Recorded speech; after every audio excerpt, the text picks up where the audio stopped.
of the changing workplace and the resilient mindset. I'm sure quite often we have heard the statement that it's all in the mind. What does it mean when everything is said to be in the mind? Just ponder about it a little bit. What does it mean when somebody says it's all in the mind? I trust that you are seeing the slides that I'm sharing. May you please confirm if you are seeing my slide?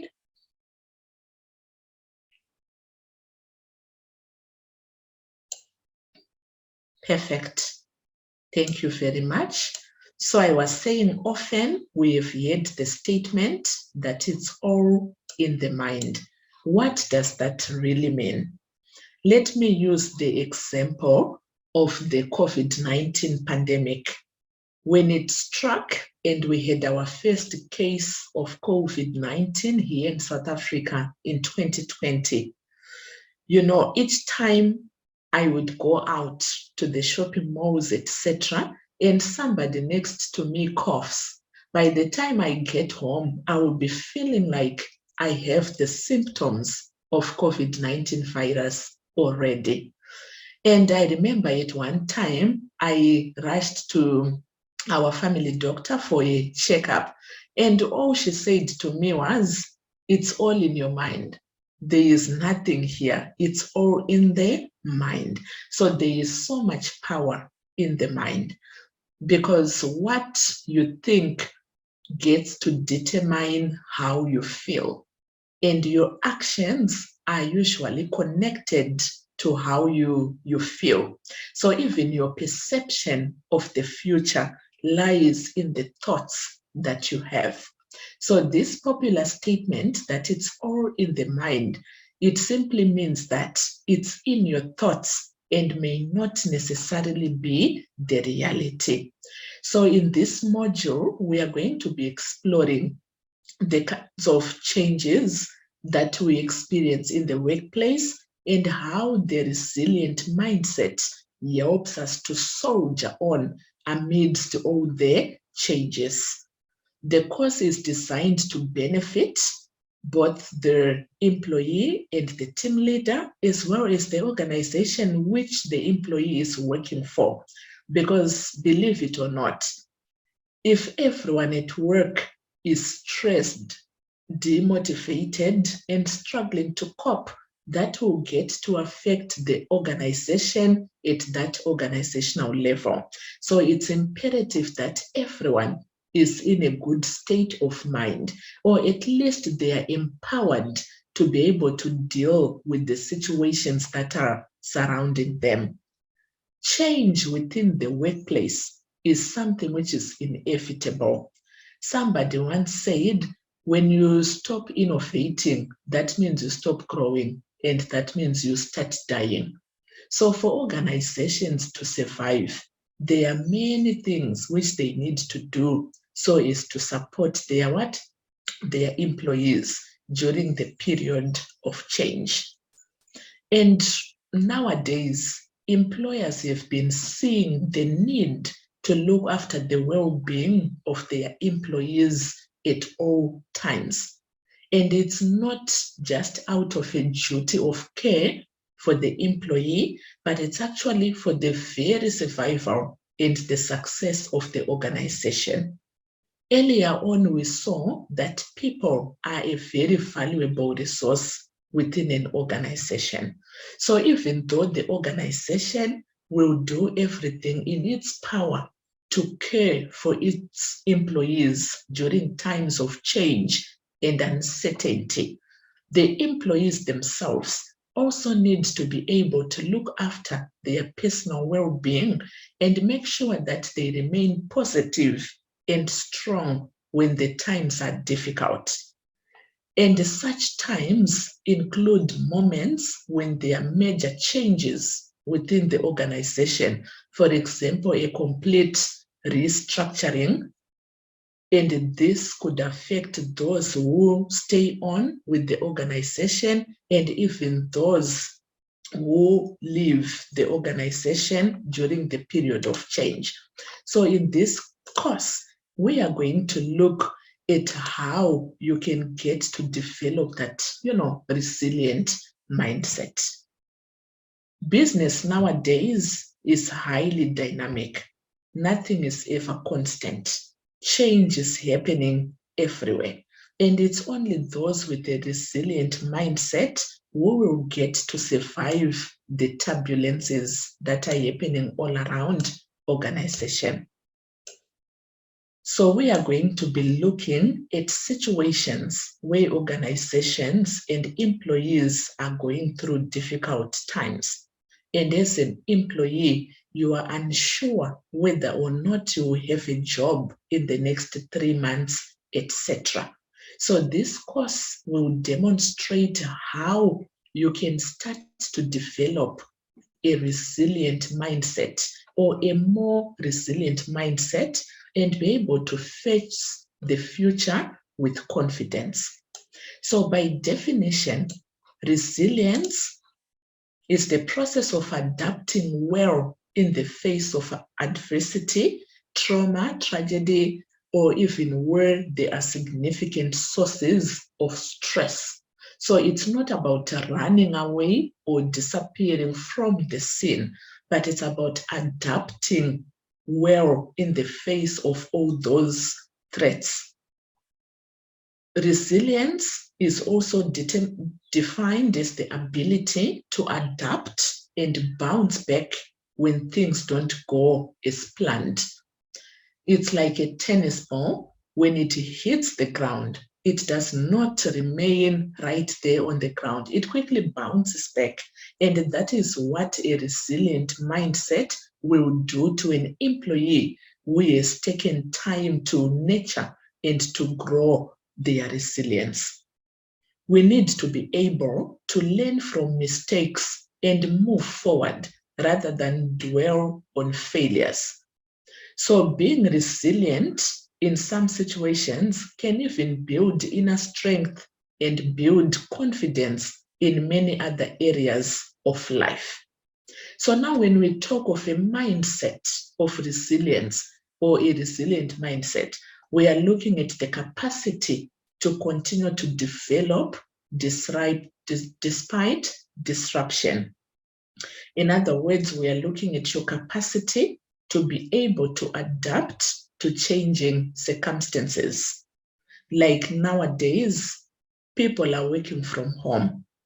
So resilience can be measured by your ability to incorporate new behaviors and follow new processes which have arisen as a result of the changes that have been happening around. It's in your ability also to let go of your comfort zone and be able to learn new things. If I can take you a few years back, did you ever imagine that you could be locked up in your home and not be able to go about freely? Now I'm talking about the level 5 lockdown, which came as a result of the pandemic. Did you ever see that coming? Did you ever imagine that you could be locked up and not be able to go about freely? I like what Charles Darwin said in one of his popular statements. So he said, "It is not the strongest of the species that survives, nor the most intelligent, but the one that is most responsive to change." That is quite a powerful statement there. So it's not in your strength or your intelligence, but it's in how you respond to change. So if you respond positively to change, then you are bound to survive the changes in the workplace. And the good thing about this whole resilient mindset is that you can acquire such a skill with a lot of effort and support. And the fact that you are here today means that you've already taken that very first step to learn how to become more resilient. When we talk of resilience, it also touches on other areas of life. such as the physical well-being of a person, they are equally important, yes, but I will not dwell much on those for the purposes of this course.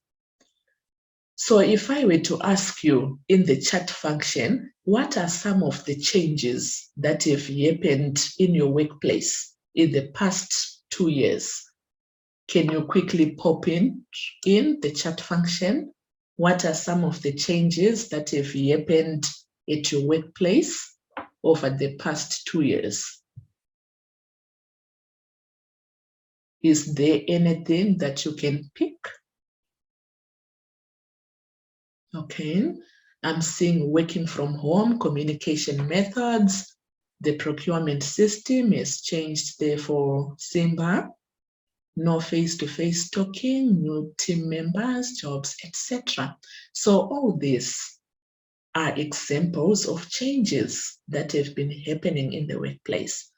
And when change happens, you have a choice to view it negatively or positively, because that gets to impact how you face the future. Some of the changes include the effects of the pandemic, such as the COVID-19 pandemic, severe economic downturns, like what's currently happening right now with the war between Ukraine and Russia, industry disruptions, and also technology disruptions. These are just some of the few examples that could test the mental resilience of your team to varying degrees. And the effects of these changes are usually magnified during times of financial crisis, when organizations and employees are forced to adapt quickly so as to survive and ensure sustainability. Looking at the finance world, there has been a lot of digitalization that has been taking over or happening over the past few years. If you look back, maybe some 3-4 years ago, there were some jobs that were being done by human beings where you would require a clerk to come in and just sit to reconcile a cash book, etc. But nowadays, with robotics and artificial intelligence taking over, some of these clerical jobs have started to disappear already. They are quickly vanishing into the thin air. So what is it that you then need to do as a finance personnel? You need to quickly adapt in the face of all these changes and make sure that you attain the relevant skills which are now relevant for the current digital age that we are in. And that includes soft skills. For example, developing your emotional intelligence, having analytical skills, etc. So there are a lot of other situations which could create uncertainty and pressure at work. For example, if there are rumors that from a team of 10 people, one of them is going to get promoted, that could create a lot of pressure and uncertainty. If you hear that there is a potential acquirer for your organization, or you hear that there's going to be a merger happening, all those are changes which could bring about the risk of redundancy, which causes the future to be so uncertain. So when such things are happening all around you, everyone has got their own special way of handling such challenges and uncertainty. But the most important thing is that we can learn from what others do. And evidence has showed that the more resilient people, meaning those who cope well with high levels of pressure and those who quickly bounce back from setbacks, are better placed to respond to uncertainty and change. And we also know that even though some of us or some of you may be naturally resilient, but there are also some steps that you can take to develop and nurture your ability to cope with uncertainty. and to increase your chances of coming through change in good shape and well placed to take on some future challenges. So now, before I get to those steps that you need to follow, I need to quickly find out, how resilient are you? Let's take stock. How resilient do you think you are? So I have some 7 questions there on my slide, which I need you to just quickly scan through. And on a scale of 1 to 5, where 1 is disagree and 5 is totally agree, I need you to just pop in an answer in the chat function of where you think you rank as far as resilience is concerned. So it will be just an overall score on all the 7 questions. Do you feel you are on 1? Do you feel you are on 2, 3, 5, etc.? And please note, there is no right or wrong answer. I just want you to quickly, identify where you are. And another very important thing to take note of is that as we go through this module, I want you to identify at the back of your mind, what is it that's challenging you the most at the moment. That way, you will be able to deal with it as we progress. So yes, I can see Nikki is on 25, which means that's about 3.5 when converted. I see others are on 5, others are on 4. Oh, this is really great. This is really awesome. And the most important thing is that whatever score you have, you can always build up and start from there. When we are taking stock like this, I want you to think of the navigator or the GPS. If you want it to take you to the right destination in the best, possible time, then you need to be true to yourself. If you want to get onto a road trip from Johannesburg to Durban, for example, you need to tell the navigator that you are in Durban, you are in Joburg. Then it will direct you on the most efficient routes to Durban.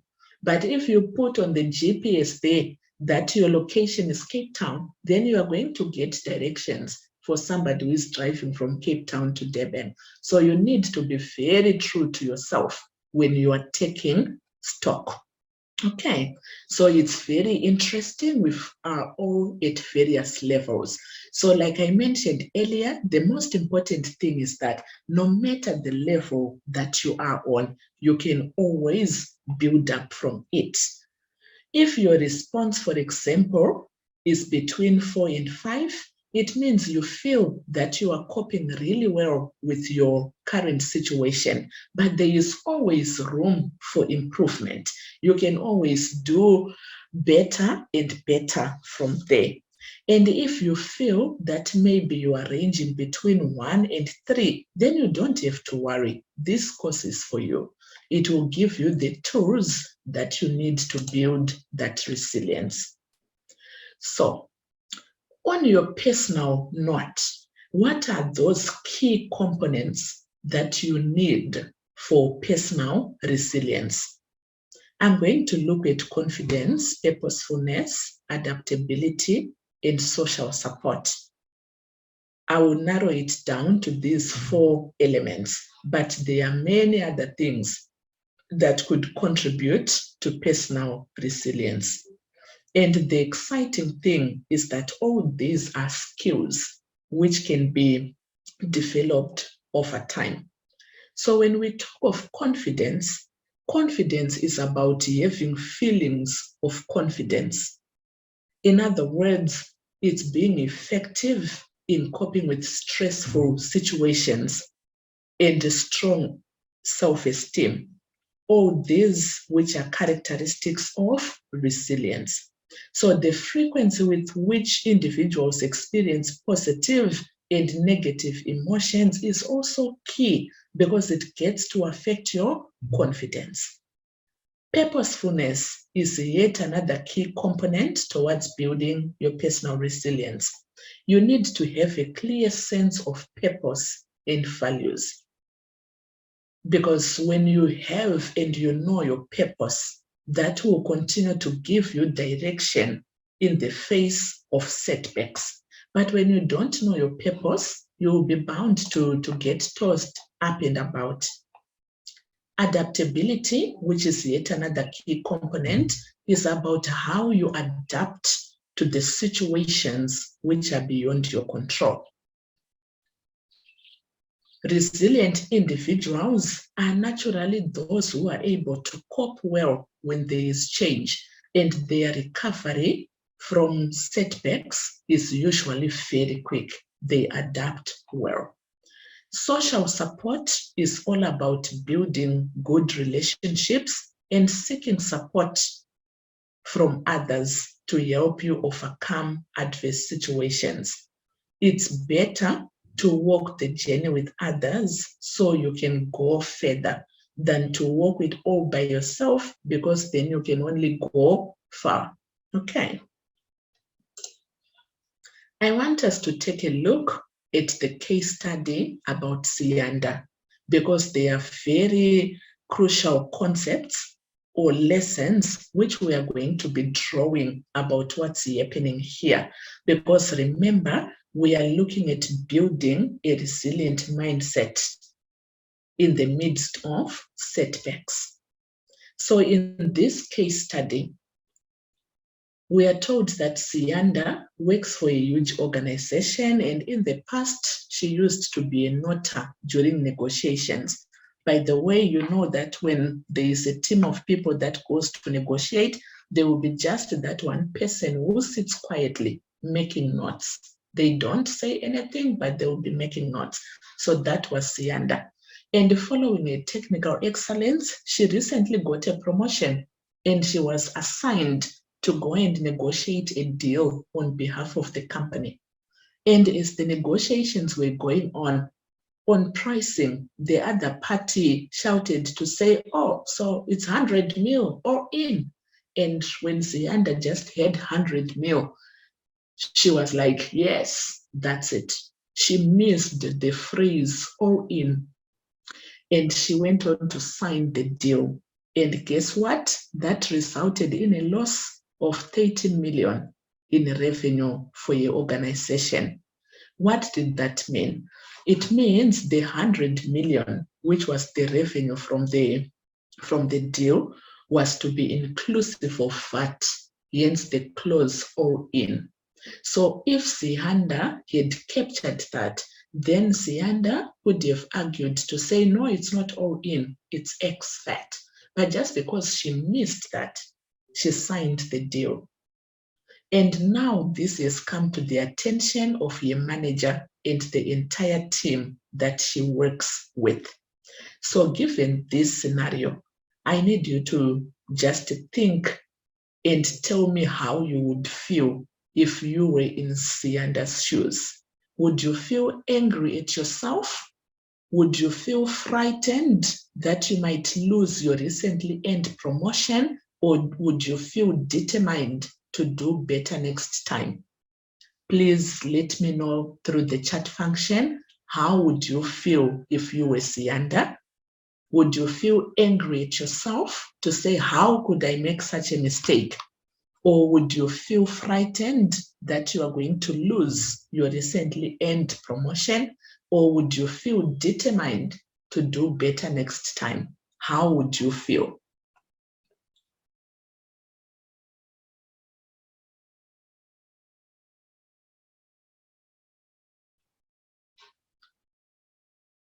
I see then Nikki says she would feel angry at herself and also feel very frightened.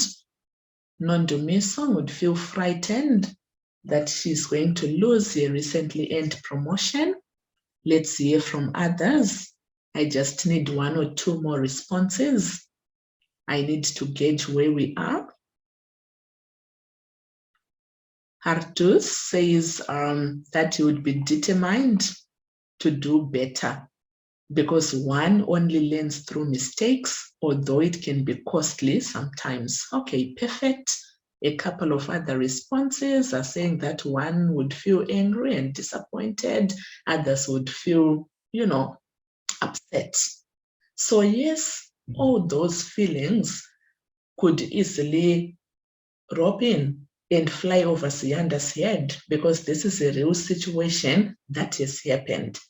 But you know what?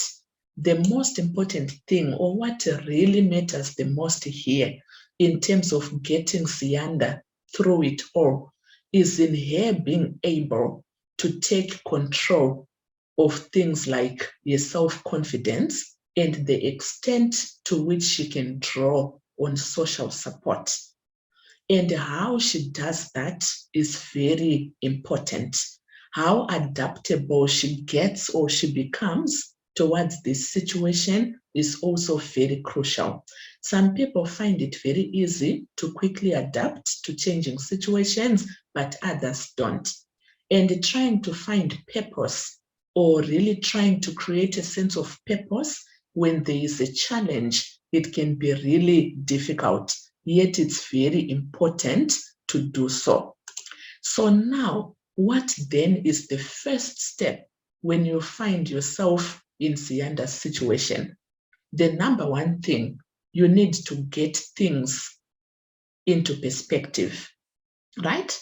From the responses which I gathered in the chat function, I can see that most of you are feeling like, oh, I can't do this. I'm just not wired for this. I'm useless. And you feel depressed because you feel you have let down the company. So you are angry, you are devastated, you're depressed. But you know what? Our reaction to events affects how we feel and what we do.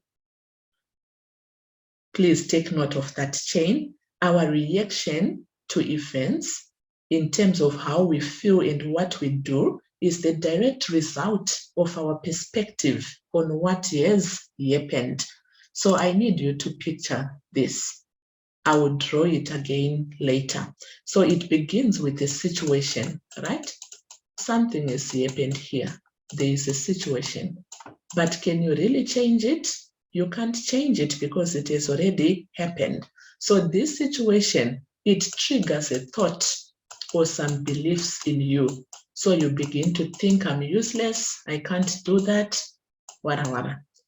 And once those thoughts lay a nest over your head, your action and how you feel is a direct result of your perspective of what has happened. So now, before you get to feel the way you feel, and before you act in a stupid manner, try and get things into perspective first. What does that mean? It means in your mind, you need to have a checklist to make sure that you are not overreacting when you are presented with setbacks. I need to emphasize this part. Our thoughts drive our feelings and our behavior. Though I know that most of us, we think that it's the other way around. Usually we think that our feelings drive our thoughts just because the thought flashes by so quickly and all that we are left with is how we feel. But I need to bring it to your attention that it's actually our thoughts which drive our feelings and our behavior. So you need to put things into perspective first. So during times where there is a lot of uncertainty and you can't change the situation of what has already happened, like in the case of Sianda, 13 million in revenue has been lost already. Sianda cannot change the situation. She can't turn back the hands of time and reverse the negotiation and the deal. But the key to having a more helpful and resilient reaction will be to modify how Sianda is thinking. Then her feelings will be cured. So when we talk of the perspective, we are looking for the evidence which is around us. I will get to that evidence shortly. So if our perspective is accurate and it's realistic, then our feelings and actions will be appropriate and often proportionate to the situation. But often we just make unjustified assumptions without even realizing it.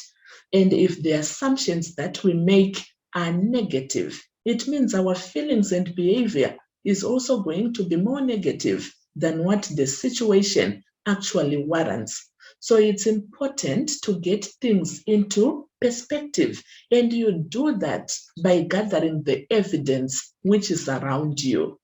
Now let's look at the evidence which is surrounding Sianda's case, because Sianda could be hard on herself when she mustn't really be hard on herself. So what did Sianda's manager say about this whole thing? So when Sianda's manager was approached to find out how she felt about this ordeal, her reaction was, Sianda is usually good at negotiation. She usually pays attention to every minute detail. And this error was clearly an oversight on her part. And I'm going to make time to sit with Sianda and find out exactly what transpired. And I will give you more support next time. So that's Sianda's manager. She's getting curious to know what happened before she gets angry with what has happened. And you see, the manager is praising Sianda for how technical she is and how excellent she is. The manager goes on to say, yes, we have lost this 13 million, but the good thing is that we have won the tender and it's going to lead to more follow-on options. And we will definitely have more revenue from this deal.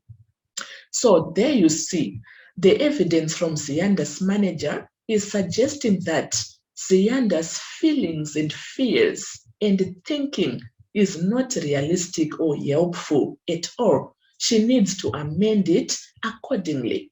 Yet thinking is busy undermining her and developing into a negative pattern.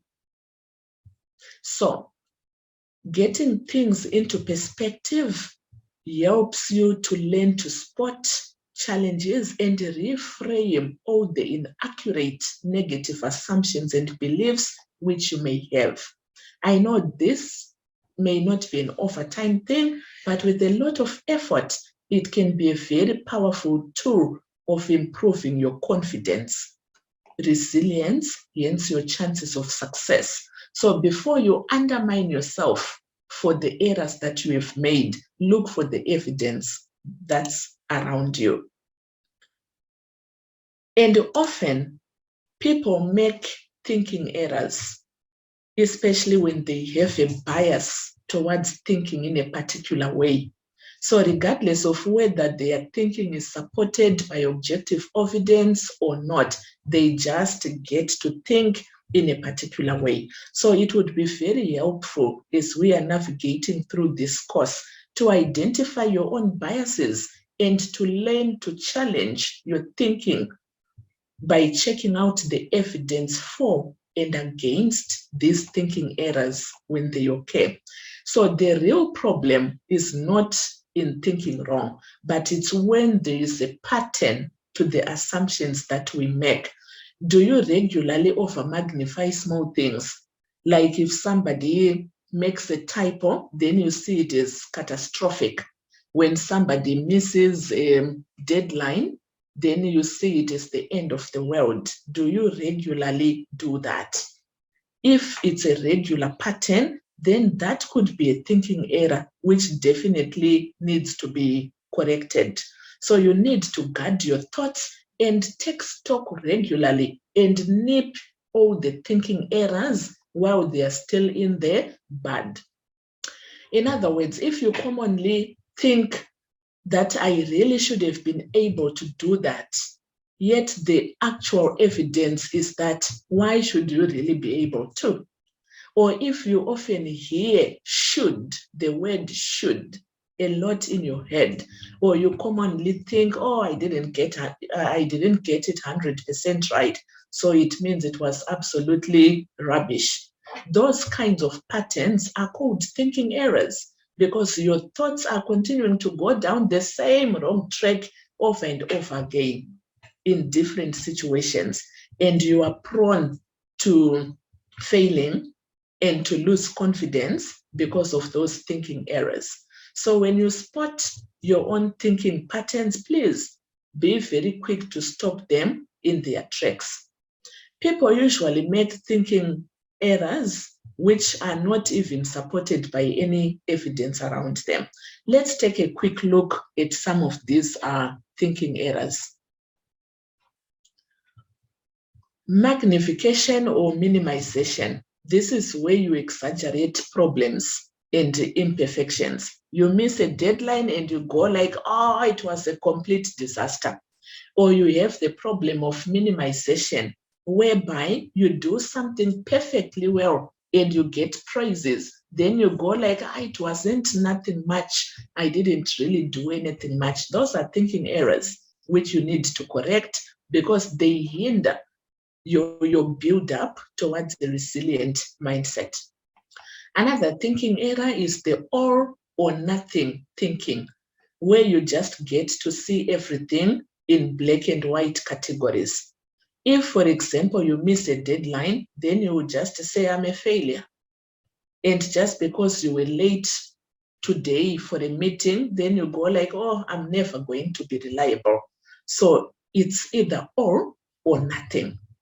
Another thinking error is that of mind reading, where you just get to assume what other people are thinking. For example, you would think, I know they think I shouldn't have gotten this promotion. That is a thinking error. Another thinking error is that of the mental filter, where you dwell on negative details so that your vision of reality gets so darkened. In other words, you believe that your boss is always criticizing you. So even when they give you some positive comments, you just tend to filter them out and you take only the negatives, or you see the positives as being sarcastic. That is a thinking error. Jumping to conclusions is another thinking error, where you just make a negative interpretation even though you don't have any facts to support your conclusion. For example, somebody will just say, oh, my manager is not going to want to talk to me about this. Why are you concluding that? Where is the evidence for that? Overgeneralization is another thinking error, where you see a single negative event, e.g. a career setback, and you think that it's never going to end. You would just think that, oh, my presentation which I made today went so badly and I'm never going to be asked to ever do it again. That is overgeneralization, just over a single negative event. And often there is a thinking error of labeling and mislabeling. Instead of describing your effort, you attach a negative label to yourself. For example, you just say, I'm a failure, instead of saying, I made a mistake. And even with others, you take your evidence, you take your emotional reasoning as if it's evidence for the reality that's really happening. You get to feel guilty, even though you have not really done anything wrong. So what then must you do when you are making these thinking errors? The first thing you must do is to stop, right? You need to pause a little bit and you ask yourself, what's really happening here? Is my thinking realistic? What is the right way through which I should be looking at what's happening around me? These steps might sound like they are very simple, but if you master them, they will definitely help you to put things into perspective. So we have learned so far that the way you react depends on your perspective or how you see things. Now we want to look at how to take control of your future amidst changes and uncertainty. You need to be optimistic in terms of your thinking. And you need to give due recognition to your contribution when you have done something that's really good. So optimistic thinking is where you recognize your own contribution when things are going well. And when things are going badly, you don't blame it all on yourself. Look at Lusanda, who has missed a deadline. Pessimistic thinking would tell you that, oh, I will never get my act together. And this feeling brings despair. But optimistic thinking will be, I haven't been concentrating lately. I'm going to have to put my act together. And you feel disappointed, but you are determined at the same time. Another way of taking control of your future is through your own explanatory style. How do you explain things that are happening around you? Each one of us has got an explanatory style, which can be internal or external. I want you to look at Lusanda. Previously, she failed to meet a deadline, but now she was able to meet the deadline at a very short notice. How then does she respond to this? In a pessimistic way, Lusanda would say, "Oh, I'm so lucky. The team meeting was cancelled yesterday, so that enabled me to meet my deadline." That is pessimistic. But when she is optimistic now, she recognizes her own contribution and she will say something like, oh, I work really hard when I'm up against a deadline. And she feels more energized. She feels positive about the whole thing. So you need to identify your own different explanatory style. And it all begins with you thinking and reacting in a more rational manner and in a more realistic manner, so as to avoid, having negative thoughts all around you.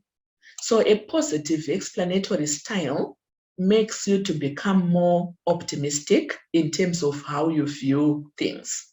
So remember, it is all in your mind. After having discovered that there is need for you to know your own explanatory style, let's see how do you get to discover your explanatory style. You need to keep a record when things are happening, and this can be a mental record.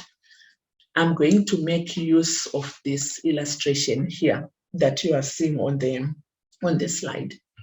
So during this process, start by asking yourself, what has happened? What's the situation? Yes, you've missed an important deadline. How do you feel about it? You feel anxious. What are your thoughts telling you? Now your thoughts determine how you feel. So you think that you are never going to get promoted ever again. And what is the evidence around you saying? The evidence is showing that there are some thinking errors there in your thinking, because you are being on the extreme right-hand side. You are not realizing that you have a lot of work on your plate that you are busy with. So what would be the action that you then have to take? It will be to ask for feedback from your boss and see if you can get other forms of support. So it's very important to keep these mental notes when things are happening that you are not happy with.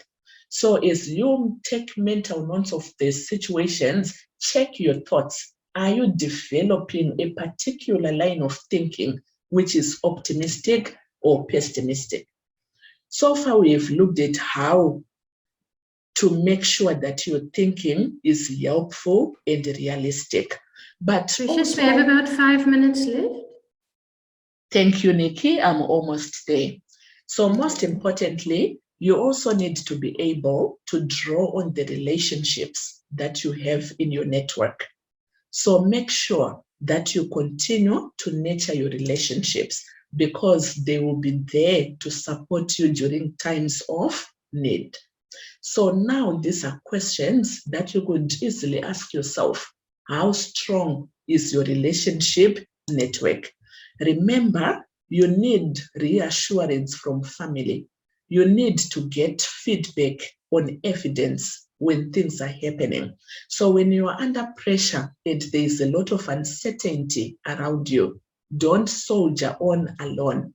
Don't neglect your friends. Reach out to your family and let them help you. Those who nurture their relationships don't necessarily do it to deliberately increase their resilience, but there is no doubt there is that effect of resilience being constructed along the way. So ask yourself, do you have someone whom you can talk to when you are not happy with something? How often do you phone your friends and family that's not around you? Do you take an interest in what's happening in other people's lives? Or you only spend your time talking with colleagues and when there is really an object for that? Do you keep meaning to get in touch with friends and you never really get to do so? And do you see it as a weakness to confide in others? Do you really rely on only work relationships with colleagues, or you also consider other networks behind that?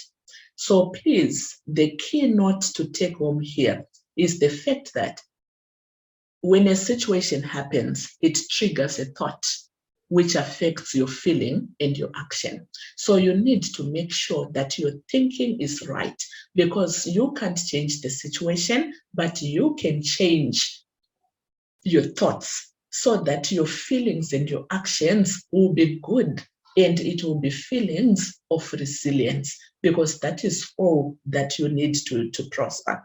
So it's like when birds are flying over your head, you definitely can't stop them from flying over your head, but you can stop them from building a nest on your head. So you need to stop the nest of negativity in your thinking.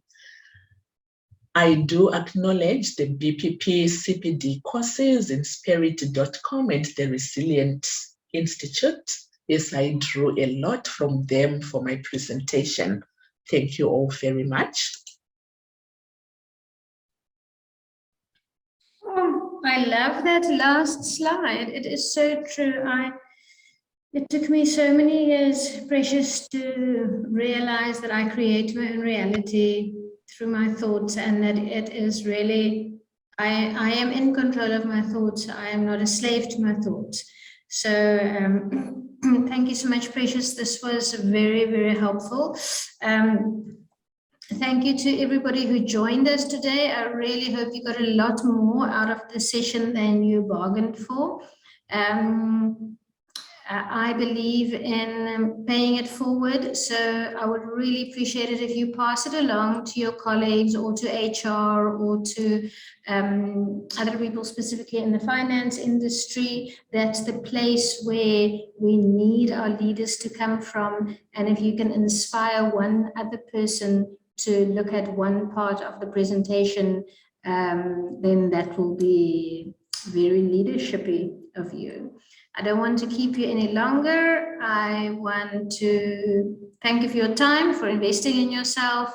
The country needs more leaders like you. Thank you to my support team, and thank you, Precious. Good afternoon, good afternoon, good evening, and good night. Signing off.